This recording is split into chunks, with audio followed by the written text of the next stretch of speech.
కుప్పం కట్టాల్సిందేనని కాకతీయ సేనలు మీదికొస్తే అపరకాలికలయ్యారు.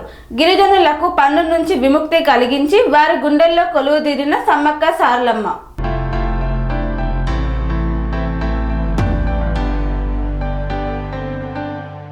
వనదేవతల గురించి ఎంత చెప్పినా తక్కువే. అందుకే వనదేవతలుగా వర్ధిల్లుతున్న సమ్మక్క సారలక్కలను గిరిజనులు భక్తి శ్రద్ధలతో కొలుస్తున్నారు.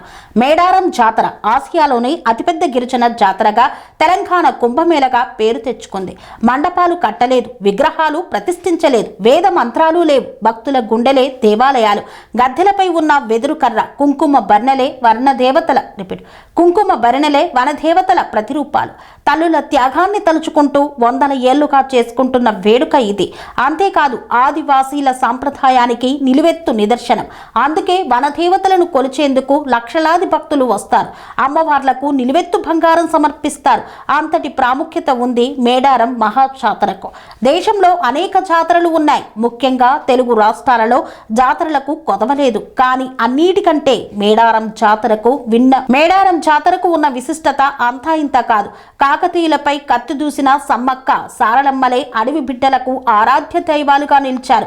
అందుకే మాఘ మాసంలో నిండు పున్నమి వెలుగుల్లో వనదేవతలను దర్శించుకునేందుకు లక్షలాది భక్తులు తరలివస్తారు.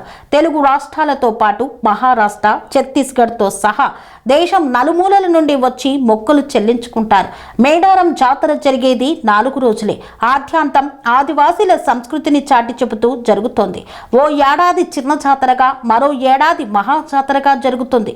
మహాజాతర సమయంలో మేడారం చుట్టుపక్కల ప్రాంతాల్లో భక్తి పరవశిస్తుంది. ప్రతి ఒక్కరూ సమ్మక్క సారలమ్మలను ఇళ్లలో పెట్టుకొని భక్తి శ్రద్ధలతో పూజిస్తారు. ఆ తరువాత వేములవాడ లేదా దగ్గరలో ఉండే ఇతర దేవాలయాలను దర్శించుకొని మేడారం జాతరకు తరలి వెళ్తారు. జంపన్న వాగులో స్నానాలు చేసి అమ్మలకు బంగారం సమర్పించి మొక్కులు చెల్లించుకుంటారు.